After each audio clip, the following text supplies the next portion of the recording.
guys, it's Charlie. This video was initially meant to be my 6 months on T video, but I am about a week off 7 months, so I guess this is my 7 months on T video now. Whoops! I made a 6 months on T video 2 weeks ago and left a lot of things out that I wanted to put in, so I'm doing it again. I got a job, so I've been busy and sick and just really lazy. About 2 months ago, I changed my name with Medicare. When I first went into the office, they told me I needed a lot more proof than I actually did. I had been on the website, a few people had told me that all I needed was a letter from my GP, which I had. We were both on the website while I was in the office, and she was like, no, sorry, you need a lot more shit than you have. So I left, went and complained to just about everybody, and went back in saying, look, I was right. So they changed my name. Since then I've received my new Medicare card, and it's beautiful. Medicare and Centrelink are in the same office, so I obviously went to Centrelink and was like, hi, got my birth certificate, I've got my proof of ID, let's change my name. She then told me I had to call, so I did. The lady on the phone was like, why the hell did she make you call? We need visual proof. Prior to that, I had uploaded my birth certificate and everything, but they needed to see it in person. I went back to Centrelink, and they said that the law had changed since I had been in. So what I did the first time was correct, only the law came in to do that a couple of weeks after I had done it. Anyway, that's done. Still waiting on my healthcare card, but it's Centrelink, so what do you expect? Since signing up to Medibank, I've received my card saying Charlie on it. I think that was my first card that I got, so that's pretty cool. I went into my bank, that was very easy. All I needed and all they needed was my birth certificate, a copy of it, and my ID, and I've received my card from there as well. There was nothing about my gender on my birth certificate, but my card says Mr. Charlie. As I have diabetes, I had to call up the National Diabetes Australia people. Spoke to them, sent them a photo of my birth certificate, my ID, my existing diabetes card with my birth name on it. They're like, that's fine, awesome, sending out your new card. Took about a week until I got it. Everything was fine, Charlie, Mr., all of that, until I saw the card, and I've never heard of this person before, basically. It's just a random person, not even sure if they have diabetes or not, but I have your card, so... So I've got to call them again and tell them that they fucked up. Lucky I'm not running out of stuff. That's pretty much all my name change updates. I have like 2 or 3 more to do. They're not super important. I need to do them. I'm just lazy. Not long after my 4 months video, I had to start trimming my face. It's a very foreign feeling, but I love it. It's amazing to see what I can get off just trimming one cheek. I'm finding that it's becoming very vast, fairly uneven, and rough looking. I don't know, I guess I just feel like I look unclean, and it's fun. It's not a hassle yet, mainly because it's all blonde and there's only a couple of black thick hairs. It's something. Like I just said, my facial hair is becoming very fast. I would say that is because I jumped on the minoxidil wagon. Minoxidil is basically a chemical that's in hair growth treatment. There's things for women, there's things for men, spray, topical, foam. So I just went out on a limb. I've heard a lot about Regain. It's an Australian hair loss treatment. It contains minoxidil. There's child lock on it. It comes with a dropper twice a day. I just fill her up, 1 ml, chuck it in my hand, put it on my face. So yeah, I've been doing that for about, here's some of my results.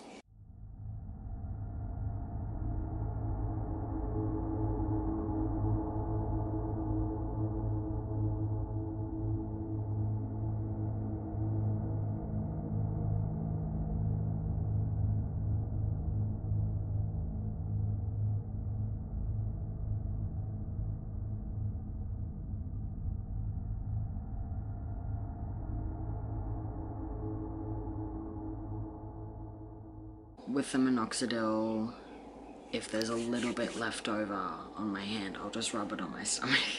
I had no problem growing it there, but no need to waste it. It's about $55. I think I got it from Chemist Warehouse. Since using minoxidil, I have become very dry. A couple of boys on the FTM Facebook page mentioned that it dries your skin out. I didn't have a problem with this because I'm excessively oily. I also moisturize once, if not twice a day. I'm really happy with the results. It's just over a month. More hair updates. The tops of my feet are starting to grow little black hairs. My ankles are warmer, and the tops of my feet are getting there.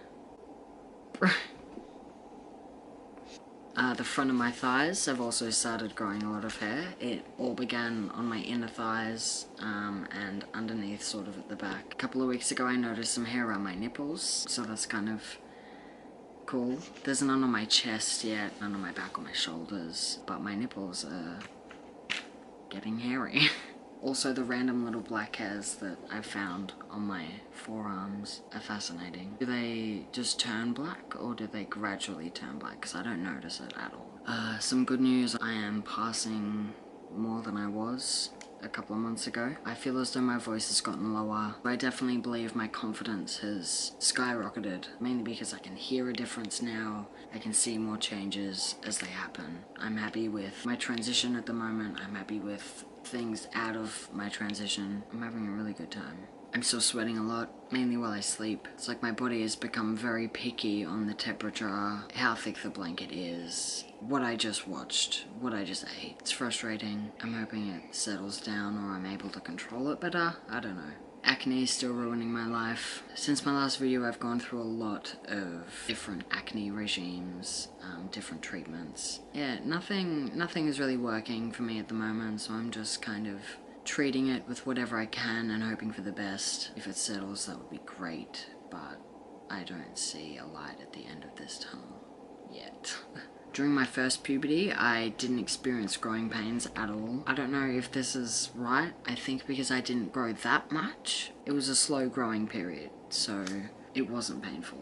I don't know. I was under the assumption that that only happened during and up until the end of your first puberty. There was no more growing to do, but I've had extremely bad pains in both of my knees, in my hips. So I googled, of course. I found a forum. There was a bunch of trans boys talking about them going through growing pains after starting T. Some boys had it from 3 weeks to 7 months on T. I'm almost at 7 months. Everyone is different. They have calmed down, which is really good. It was just really hard to sleep. Last month, I had an appointment with my gender psychiatrist, Jaco Erasmus. It was a Skype appointment. It was pretty much a checkup, mental health, life, diabetes, testosterone shots. He was happy with my progress. He could also see a change in me, my confidence. In our last appointment, we were discussing what my next step in my transition was, and I said it was hysterectomy or top surgery, both. I know I'm able to get a hysterectomy before my top surgery, but with him I wanted to discuss top surgery. So I told him that I had signed up for private health in June. It'd be 12 months until I was eligible to have surgery. I told him that I wanted to travel for top surgery, but he said he would be responsible to do it locally, which I completely understand,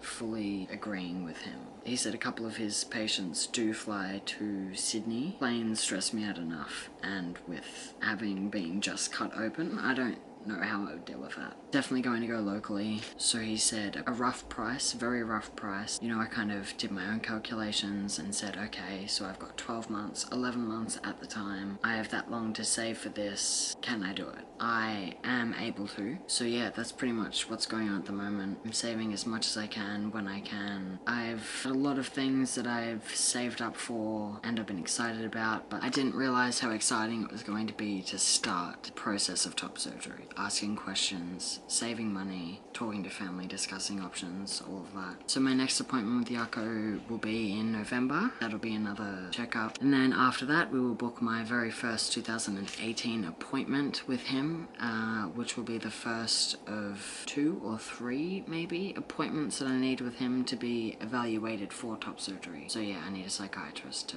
be evaluated, and then possibly booking in with the surgeon for a consultation. I'm not sure. He'll explain it to me. Anyway, that's it. Thank you for watching. I'll do another video eventually.